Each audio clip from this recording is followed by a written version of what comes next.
Donc, on va effectivement vous parler du programme qu'on a mis en place pour les femmes ukrainiennes.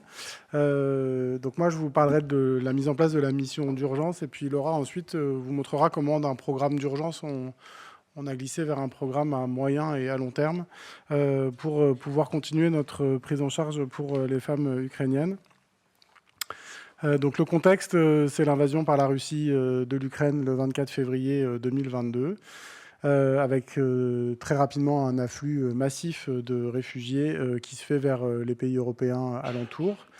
Et puis rapidement, on prend conscience que le flux migratoire va être de plus en plus important les jours avançant et avec une cible qui se fait vers la porte de sortie vers la Pologne pour accéder vers l'Europe de l'Union européenne.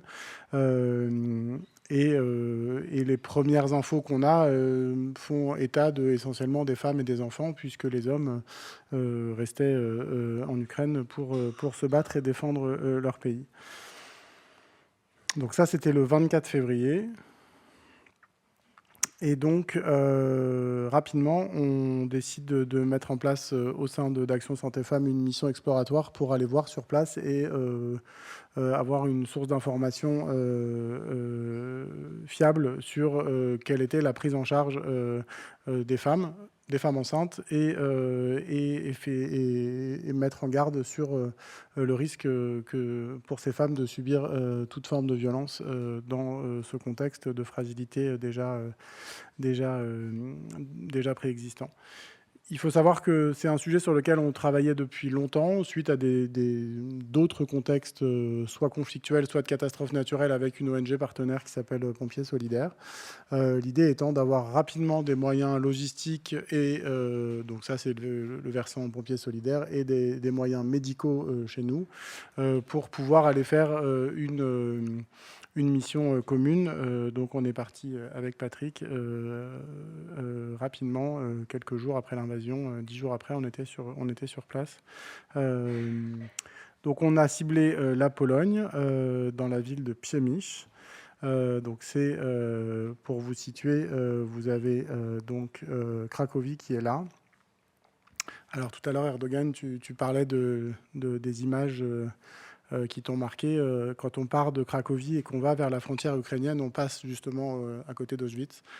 Et c'est vrai que moi, c'est une image qui m'a marqué parce que très rapidement, quand on arrive sur place à Przemyśl, donc on est passé en voiture le long d'Auschwitz et on voit ces afflux de gens dans des trains qui s'arrêtent dans des gares. Et c'est vrai que les images de l'histoire reviennent et on se dit c'est pas possible, ça recommence quoi. Et donc ce peuple ukrainien et polonais, très rapidement, on voit cette connivence et cette communion entre les deux peuples. Donc rapidement, on prend conscience d'un besoin à la frontière, parce que dans les villes avant la frontière, on nous disait qu'est-ce que vous faites là, il n'y a pas besoin. Nous, on a des gynécologues, on a des sages-femmes, on prendra les femmes enceintes, on fera les consultations, etc. Et puis plus on se rapprochait de la frontière, plus nos confrères, les gynécos, les sages-femmes, disaient oui, effectivement, c'est sympa de venir parce que là, on commence à être débordé et ça fait que quelques jours. Et puis, jour après jour, ça devient de plus en plus, quoi. Donc, rapidement, on fixe deux objectifs: identifier le parcours des réfugiés pour voir comment les aider et où se positionner, parce qu'en fait, c'était toute la problématique, c'est que une fois qu'elles passaient la frontière, les femmes ne restaient pas à la frontière. Très rapidement, on nous explique qu'il n'y aura pas de camp de réfugiés, il n'y aura pas de camp à la frontière et qu'on va laisser passer les gens et qu'on va les laisser passer vers toute l'Europe. Et très clairement, à Przemyśl, il y avait des bus pour l'Europe entière. L'Europe du Nord, l'Angleterre, la France, il y avait des bus qui attendaient les familles ukrainiennes pour aller vers là-bas. Et puis on voit qu'il y a un centre de passage, qui est un centre commercial en fait, qui était un peu désaffecté, qui a été réquisitionné, mais sur une réquisition assez volontaire, assez spontanée, et qui en fait est un point de passage. Et on se dit que effectivement là, on peut peut-être aider et faire un premier point de consultation, parce que de l'autre côté, pour ce qui est de la prise en charge des femmes enceintes, rapidement, les gynécologues de la maternité de Przemyśl nous disent, nous, depuis que les gens passent la frontière, en fait, nos taux de consultation, ils explosent, parce qu'en fait, les femmes, elles marchaient pendant des jours et des jours enceintes, et arrivées à la frontière, la première réflexe, c'était de se dire, est-ce que mon bébé va bien? et est-ce que je peux continuer à avancer et aller en France, en Espagne, là où elles avaient prévu d'aller. Et donc, très rapidement, on se dit que d'avoir une unité de consultation, ça peut libérer du travail pour nos confrères polonais. Et donc on décide, enfin on propose, en revenant, on propose de mettre en place une unité mobile qui pourrait permettre de faire des consultations. Alors le but n'est pas du tout de faire des accouchements, hein, c'est simplement de faire des consultations, de pouvoir rassurer les femmes, de pouvoir dépister d'éventuelles complications, de pouvoir dépister d'éventuelles violences, et ensuite pouvoir dire bah oui vous pouvez continuer, ou non il y a une complication, ou et là il faut aller à l'hôpital, et pouvoir décharger l'hôpital pour pouvoir prendre en charge que les cas qui le nécessitent. Et donc au retour on dit bah ok on y va, sauf qu'on n'a pas d'unité mobile disponible, que toutes les unités mobiles ont été réquisitionnées partout, et donc on se dit bah on va commencer par mettre en place une unité dans ce centre, dans ce supermarché qui s'appelait Tesco, et ensuite on apportera une unité mobile secondairement.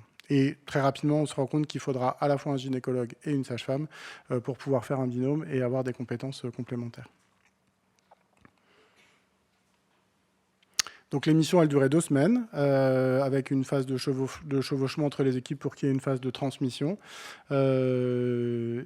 On a très rapidement pu recruter une interprète et des aides logistiques qui étaient assurées par les pompiers et par une coordinatrice qu'on avait trouvée sur place également.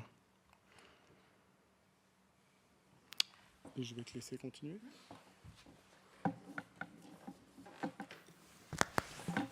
Et donc du coup, suite aux missions qui ont eu lieu en Pologne, on a été contacté du coup par l'ambassade de Roumanie pour faire des missions donc, dans le centre de réfugiés Romexpo à Bucarest, parce qu'on peut le voir. Voilà. Donc on peut le voir. Ah, c'est parce qu'il est. Ah, pardon. Il met des talons. Voilà, c'est ça. Parce que comme on peut le voir sur la carte, donc les réfugiés ukrainiennes, elles allaient surtout vers la Pologne et sur la Roumanie. Donc nous, on a été contactés pour aller à Bucarest dans le centre de réfugiés Romexpo. Donc le centre Romexpo, donc on avait parti donc le 23 mai 2022 pour faire une mission d'évaluation. Et ensuite, on a mis en place des missions de 2 semaines en continu par un binôme sage-femme gynécologue d'Action sans frontières. Et on a réalisé comme ça 1 an de mission de mai 2022 à mai 2023. Donc là, sur la photo, on peut voir le centre Romexpo avec les tentes qui avaient été installées.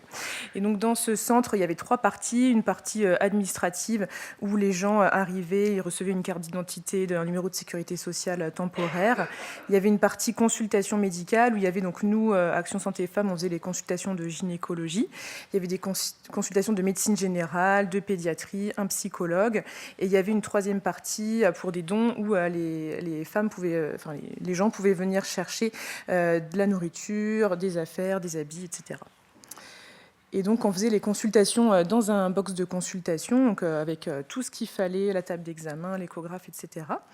Les femmes donc, avaient un numéro de téléphone, elles appelaient pour prendre rendez-vous, et donc on faisait les consultations ici. Donc, on faisait des consultations de gynécologie et obstétrique, donc surtout donc, des urgences gynécologiques, suivi gynécologique. On avait donc un échographe avec sonde abdominale et vaginale.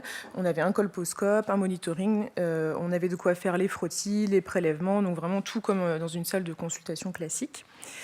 On a mis en place aussi des séances d'éducation en santé des femmes, donc on appelait le café des femmes. Donc on mettait en place un sujet de discussion et ensuite donc les femmes arrivaient, posaient des questions. Voilà, c'était un échange questions-réponses plutôt pour discuter. Donc ça, on a mis ça en place à Romexpo et également dans le centre de réfugiés de Katia à Brasov. Et on faisait aussi un soutien aux femmes victimes de violences. Et on avait aussi une psychologue qui consultait juste à côté de nous, où on pouvait lui adresser les patientes s'il y avait besoin. Donc là, on peut voir sur les photos la salle de consultation où on était. Donc on avait un ordinateur avec un logiciel dans lequel on rentrait la consultation. Voilà, tout était enregistré, archivé. Et on peut voir sur la photo de gauche qu'on faisait donc des prélèvements, voilà, tout le matériel nécessaire. On avait également une petite pharmacie avec des contraceptions, Doliprane, antibiotiques, antimycosiques, voilà, tous les médicaments de dépannage. Et on faisait les ordonnances pour que les patientes aillent acheter le reste des médicaments à la pharmacie. On pouvait faire voilà, donc tout ce qui était frottis, prélèvements vaginaux. qu'on avait donc un frigo pour mettre les prélèvements et le laboratoire passait tous les jours les chercher. Et on avait donc là sur la photo c'est notre table d'examen avec l'échographe qu'on avait dans la salle. Voilà, donc là les photos des consultations. Donc on était donc en binôme gynéco-sage-femme. Donc un de nous faisait l'interrogatoire, les prélèvements, les papiers, etc. Et l'autre faisait l'examen clinique. Ensuite on inversait les rôles et on avait bien sûr une traductrice locale qui traduisait en français ou en anglais et pour les patientes ukrainiennes. Là, c'est des photos du Café des femmes donc on avait mis en place, ça c'était à Brasov, où en fait on mettait des sujets, donc ça peut être le dépistage gynécologique, le suivi de grossesse, vraiment tous les thèmes sur la gynécologie, l'obstétrique ou la santé sexuelle. Et les femmes s'inscrivaient au thème qu'elles voulaient. On avait une petite présentation et ensuite on faisait un échange questions-réponses avec les femmes. Et voilà, autour d'un café, on ramenait donc des jus de fruits, des petits gâteaux et comme ça on pouvait voilà, passer, poser les questions. On avait également donc, des contacts avec le laboratoire pour récupérer les résultats de frottis, etc., qu'on rendait aux dames, qu'on archivait. On avait également des contacts avec les gynécologues de l'hôpital de Philanthropia à Bucarest, où on pouvait adresser les patientes en urgence s'il y avait besoin. Et également, donc on faisait un petit courrier en anglais qu'on donnait à la patiente, qu'on envoyait par WhatsApp au gynécologue et qui le recevait dans la journée. Et on avait également des numéros qu'on pouvait appeler pour qu'elles aient un rendez-vous rapide s'il y avait besoin. On avait également des contacts avec nos partenaires sur place, donc que ce soit l'OMS, la Croix-Rouge roumaine ou d'autres. Et donc, le 6 mai 2023, on a la Croix-Rouge roumaine qui est venue nous rendre visite et on a voulu lancer ensemble le projet Caravane de la santé. Donc, à cette occasion, on leur a fait visiter la clinique mobile d'Action Santé Femmes, qu'on voit ici, donc qui est un camping-car aménagé en salle de consultation. Et du coup, avec eux, on a pu lancer après le projet Caravane de la santé.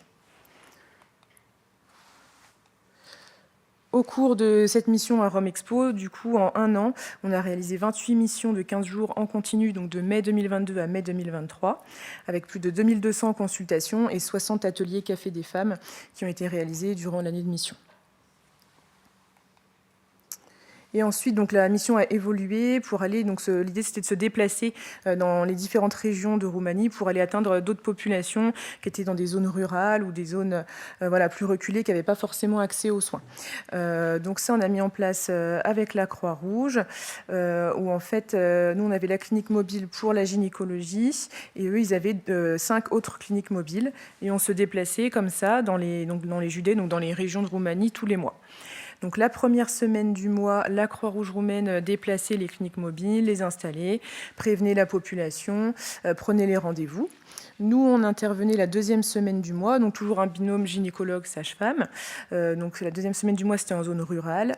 Et on revenait la quatrième semaine du mois en zone urbaine pour intervenir voilà, sur toutes les populations. Donc ça, on a fait un an de mission de juin 2023 à juillet 2024. Là, on peut voir donc la carte de la Roumanie avec les différentes régions. Et là, du coup, c'est toutes les régions où on a fait des missions. Donc voilà, on s'est déplacé un petit peu partout. Donc là, c'est notre clinique mobile. Du coup, c'est un camping-car aménagé en salle de consultation gynécologique avec une table d'examen, un échographe, un monitoring, un colposcope, tout le matériel de consultation avec également l'ordinateur, le logiciel de consultation. Donc tout le matériel qu'on avait à Rome Expo. Voilà, donc là on peut voir la clinique mobile avec donc à gauche la salle, la partie où on faisait l'interrogatoire avec l'ordinateur, et à droite donc la table d'examen gynécologique avec l'échographe, le retour d'écran pour les patientes, tout le matériel qu'on avait. Et donc pareil, on était un binôme gynécologue-sage-femme avec un qui faisait toute la partie taper le compte rendu, etc., et l'autre qui faisait l'examen. Et ensuite on changeait les rôles, et toujours aussi avec une traductrice locale. Et là, on peut voir donc la caravane de la santé, donc les autres cliniques mobiles de la Croix-Rouge roumaine. Donc il y avait une clinique mobile pour la pédiatrie, une pour la médecine générale, une pour l'optométrie, une pour les soins dentaires et une pour les prélèvements. Donc on pouvait faire des prises de sang, analyse d'urine, prise de constante, les ECG. Et donc on se déplaçait comme ça chaque mois dans la Roumanie. Là, on voit à gauche la clinique mobile donc de dentaire, soins dentaires. À droite, c'est celle qui fait tous les prélèvements. Et là, c'est donc l'optométrie. Donc, il réalisait les mesures des yeux, il faisait les lunettes. Les gens choisissaient les montures. Et 2 semaines après, les lunettes étaient livrées aux gens sur le même lieu où ils avaient consulté. Donc, c'était vraiment très rapide. Et du coup, ça permettait d'apporter des soins vraiment variés à la population. Donc ils étaient très contents. Les activités réalisées, donc on avait donc nous on faisait des consultations de gynécologie obstétrique, surtout gynécologie, donc en binôme avec la traductrice. Voilà, donc on peut voir sur les photos voilà, les choses qu'on faisait en mission donc dans la clinique mobile. Voilà, avec la traductrice qui coordonnait également tout ça. Et donc les patientes, quand elles avaient fini, elles recevaient, donc on leur faisait un compte-rendu en roumain de la consultation et elles repartaient avec, elles pouvaient l'amener à leur médecin généraliste. Et à droite, on voit donc les autres personnes de la Croix-Rouge roumaine avec qui on était. Et au cours de cette mission, du coup, qui a duré de juin 2023 à juillet 2024, on a réalisé 20 missions, donc plus de 1200 consultations, 700 échographies qui ont été réalisées voilà, en très bonne entente avec la Croix-Rouge roumaine. Et du coup, voilà, donc cette mission s'est terminée, mais il y a toujours des nombreux besoins humanitaires, que ce soit pour les réfugiés ukrainiennes ou pour plein d'autres femmes dans le monde. Voilà.